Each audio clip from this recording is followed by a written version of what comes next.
Everyone got the tool wrong. New York City. Morning rush hour.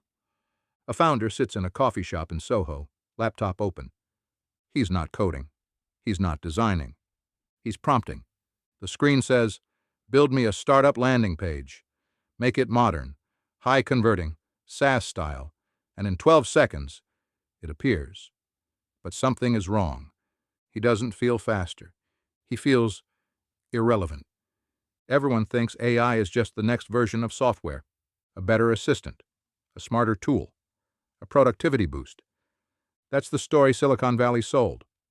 But that's not what is happening. AI is not upgrading startups. It is quietly rewriting what a startup even means, and most founders are still playing the old game.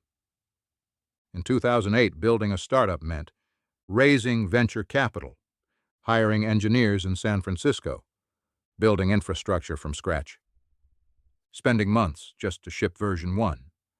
Speed was limited by humans. Ideas were limited by money. Execution was limited by time. That world made sense because everything had friction. In 2019, GPT models begin to emerge. In 2022, AI goes mainstream.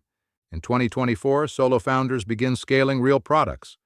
In 2026, all micro startups are run by just 1 or 2 people. And suddenly, friction disappears. Here's what nobody talks about. AI didn't just change work, it changed identity.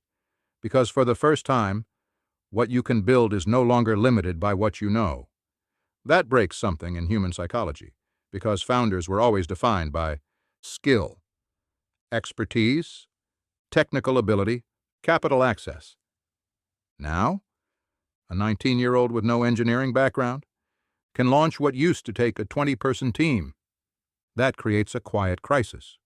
If everyone can build, what makes you special?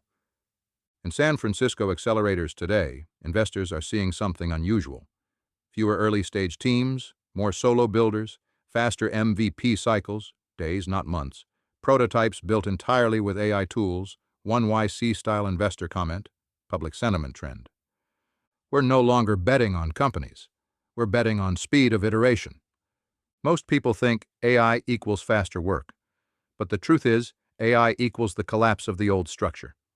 Because if design happens instantly, coding happens instantly, research happens instantly, then the old startup structure collapses. You no longer need big teams, long timelines, significant early-stage funding. This sounds like freedom, but it creates something else. Pressure.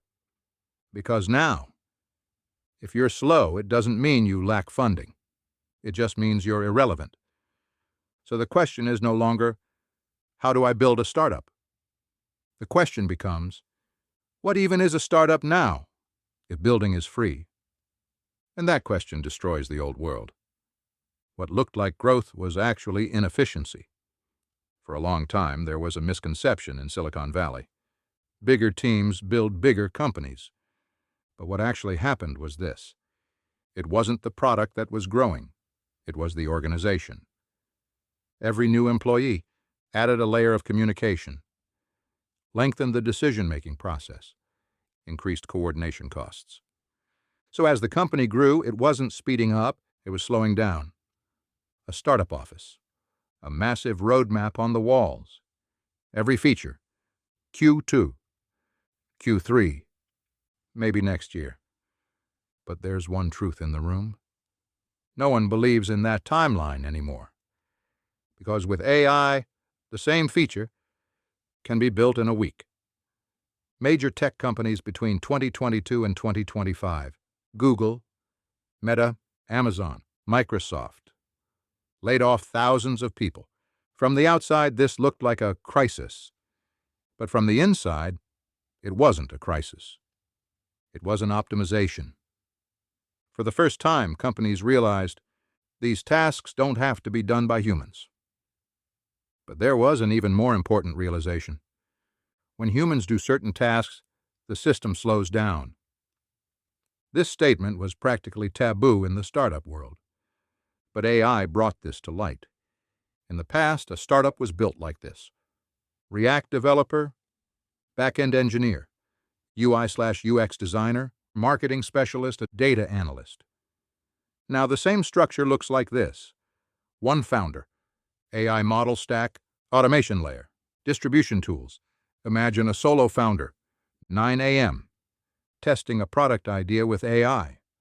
10 a.m., creating a landing page. 11 a.m., writing ad copy. 12 p.m., analyzing user feedback. They do it all on their own. But they're not really on their own. They're the operator of a system. Most people are asking the wrong question. What can I build? But that's no longer the real question. The real question is, what's worth building? Because building things is cheap now. It's practically free. The biggest problem in this new world, it's not coming up with ideas. It's not writing code. It's not building a product. The problem, not knowing what will truly capture attention. Because as AI-generated content increases, content multiplies, products multiply, competition multiplies, but attention doesn't. Back then, if a product was good enough, it could grow, because there were no alternatives. But now, there are 10 alternatives. 100 alternatives can be produced. 1,000 alternatives can be tested with AI. That's why good enough isn't enough anymore. Silicon Valley believed this for a long time. Build it, and they will come. But the post-AI world says, build it, and 1,000 others will build it too. And that's why the issue isn't about building anymore. The issue is at what speed, with what precision, and with what distribution power you build. The old startup world isn't over, but it's become invisible, because the new world is built on top of it. Faster, smaller, more aggressive. And now the question becomes, if anyone can start a startup on their own, where does the real competition begin? Startups are no longer companies. They are individuals with systems. Austin, Texas. Late night. A small apartment. No office, no team, no meetings, just one person. Multiple screens open. AI code generator running. Marketing copy being tested. Landing page variants live. Analytics dashboard refreshing every 30 seconds. He is not working at a startup. He is the startup. For decades, entrepreneurship had a shape, a structure, a hierarchy, a team. But something subtle has changed. The shape is disappearing, and what remains is the individual. The idea of a one-person company used to sound like fiction, a myth from early internet culture. But in the AI era, it is becoming normal, not rare, not experimental, normal. Across the U.S., indie hacker communities, product hunt launches, X, Twitter builder accounts, Y, C, alumni, solo experiments. A pattern emerges: micro-products reaching real revenue without teams. Not billion-dollar unicorns yet, but something more important: self-sustaining solo systems. What changed? Before AI, building required coordination. Coordination required teams. Teams required funding. Now, building requires prompts. Prompts require intent. Intent requires clarity. Everything else is automated. Old formula. Idea plus team plus. Capital plus time equals a startup. New formula. Idea plus AI systems plus distribution equals a startup. The missing pieces didn't disappear. They were compressed. A 22-year-old founder in Miami. Morning. AI generates 20 product ideas. Afternoon. 3 landing pages tested automatically. Evening. Winning variation scaled via ads. No meetings. No team alignment. No roadmap planning sessions. Just iteration loops. Speed is no longer about working harder. It is about removing coordination cost. Teams slow you down in 3 ways: communication lag, decision dilution, execution dependency. AI removes those layers. A solo founder doesn't wait for designer approval, engineer availability, marketing alignment. They collapse all roles into one system, a system that never waits.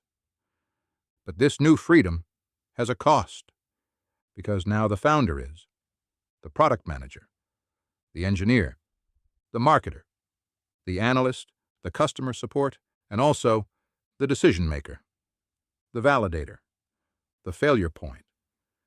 There is no team to blame, no delay to justify, no coordination excuse, only output. And that creates a new psychological loop. If I can build anything, why haven't I built everything? Across modern solo founders, a pattern repeats. They don't build one product. They build 3 to 5 micro products, test them quickly, kill 80%, scale 20%. This is not traditional entrepreneurship.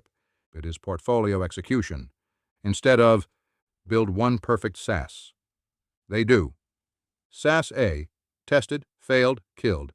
SaaS B, tested, weak, paused. SaaS C, viral, scaled. Speed replaces certainty. The biggest misunderstanding is this. People think AI helps startups build faster. That is true, but incomplete. The deeper shift is AI turns startups into iterative experiments instead of fixed organizations. No stability, no long-term structure, only cycles. The company is no longer a building. It is a loop, a continuous testing engine. Because building is cheap, ideas multiply. But attention does not. So what happens? More products launched, more experiments running, more noise in the market, but not more winners. AI increases production, but not validation. That gap creates illusion. Everything is possible, but nothing is stable. Night again, same apartment. The founder looks at analytics. 1 product is growing, 2 are flat, 1 is dying. He doesn't panic. He iterates, because now he understands something fundamental. He is not building a company. He is managing probability. The solo builder era is not about independence. It is about compression. Roles compress. Time compresses, iteration compresses. Failure cycles compress. And now a new problem emerges. Not how to build, but how to be seen. Los Angeles, sunset, a small apartment overlooking the city. A founder refreshes a dashboard. 12 products launched. 3 are gaining traction. 1 is going viral. 8 are invisible. Nothing about them is different in quality. The only difference is visibility. In the old world, the bottleneck was building. In the new world, building is instant. So the bottleneck moved, quietly, silently, relentlessly, to attention. There was a time when money decided everything: who could build, who could scale, who could survive. But AI removed that gate. Now, products can be built for almost nothing. Prototypes are instant. Testing is cheap. So capital is no longer the first filter. Attention is. On platforms like TikTok, X, Twitter, YouTube Shorts, Product Hunt, you don't see the best product win. You see the most visible product win. And that changes everything. A silent truth in Silicon Valley. Most great products fail because nobody sees them. Not because they are bad, not because they lack features, but because distribution didn't happen. In the AI era, building is no longer rare, so building alone has no value signal anymore. The signal moved upstream. Who can get attention first? Who can capture curiosity? Who can hold retention? Modern startups are no longer launched. They are triggered. A single post, a single video, a single idea. That's enough. A founder posts, "I built this AI tool in 48 hours. Within hours, 1,000 users, 10,000 impressions. Investors DMing, copycats appear. Not because it was perfect, but because it was visible. This belief is outdated. In reality, good products don't win. Seen products win, And seen is not a function of quality. It is a function of timing, narrative platform algorithms, emotional hook. Humans don't adopt based on logic first. They adopt based on curiosity, identity alignment, social proof, emotional trigger. AI doesn't change that. It amplifies it. In the past, founders needed engineering, fundraising, product design. Now they need something else: storytelling, distribution thinking, content intuition, algorithm awareness. The best builder is no longer the best engineer. It is the best signal creator, someone who understands how ideas travel, not just how they work. Startups are merging with content. A new pattern emerges: build in public, ship as content, market while building, validate through attention. Morning: post idea on X. Afternoon: build MVP based on replies. Evening: post update video. Next day: iterate based on engagement. This is no longer marketing. It is product development. But attention is not free.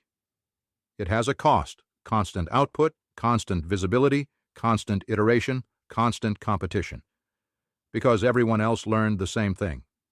If execution was once the bottleneck, now attention is the battlefield. And every battlefield creates winners, but also exhaustion. The founder closes his laptop. Outside, the city is still moving. Inside, everything is quiet. But the dashboard keeps changing. Numbers rise and fall. Visibility shifts. Attention flows. He understands now. Building was never the hard part. Getting seen was, and always will be. The system has fully changed now. Building is cheap. Distribution is hard. Attention is scarce. Speed is everything. But there is one final layer, the deepest one. Not about tools, not about startups, but about identity. It was never about startups. It was about the kind of mind that survives infinite possibility. San Francisco, early morning fog. A founder stands on a rooftop. Laptop closed, phone on silent, no notifications open. But his mind is not quiet. It is running simulations, not of code, of futures. In earlier eras, founders had a clear problem: raise money, build product, find users. But in the AI era, the problem changed. Now the problem is not scarcity, it is excess. Too many possibilities, too many directions, too many correct answers. In earlier eras, founders had a clear problem: raise money, build product, find users. But in the AI era, the problem changed. Now the problem is not scarcity, it is excess. Too many possibilities, too many directions, too many correct answers. AI removed the friction of building, but it also removed the constraint that used to guide decision-making. Before, we can only build one thing at a time. Now, we can build everything at once. And that creates a new mental burden: paralysis disguised as opportunity. Founders in this era are not limited by resources. They are limited by clarity. Because when everything is possible, nothing feels necessary. Old startups were linear: idea to build, to launch, to scale. AI startups are non-linear: idea to build, to test, to pivot, to clone, to retest, to abandon, to restart. No final state, only cycles. A screen filled with 6 active experiments, 4 paused ideas, 2 scaling products, 11 discarded concepts. There is no final product mindset anymore, only portfolio evolution. The biggest transformation is not technical, it is psychological. Founders are no longer builders, engineers, marketers. They are becoming systems that create systems. In the past, identity was tied to output. I am a developer. I am a founder. I am a designer. Now identity is tied to flow. I operate systems that generate outcomes. This is a deeper shift than entrepreneurship. It is cognitive restructuring. When everything can be built quickly, something unexpected happens. Building loses emotional weight. Ideas feel disposable. Projects feel temporary. Success feels interchangeable. This creates a hidden tension. Speed increases, output increases, uncertainty increases, satisfaction decreases. Because meaning used to come from effort. Now effort is compressed. In this new world, three things decide everything. 1. Clarity, not ideas. Clarity of direction. 2. Distribution, not quality. Visibility. 3. Consistency of iteration, not perfection. Momentum. AI handles execution, but it cannot choose direction. It cannot define purpose. It cannot decide what matters. That remains human. The biggest misunderstanding of this era is AI replaces founders. It doesn't. It removes excuses, it removes delays, it removes friction, but it also removes hiding places. Lights across the city, thousands of laptops open, thousands of AI agents running, thousands of ideas being tested simultaneously, but only a few will matter, not because they were built better, but because they were chosen better. AI did not change startups. It changed the speed of reality. And when reality speeds up, only one thing becomes scarce: human judgment. Not coding, not capital, not even ideas. Judgment. Startups are no longer companies. They are reflections of decision-making speed. And in this new era, the winners are not the ones who build the most, but the ones who understand what not to build. And that's the shift most people still haven't seen. Not a tool revolution, not a productivity boost, but a complete restructuring of how ambition becomes reality.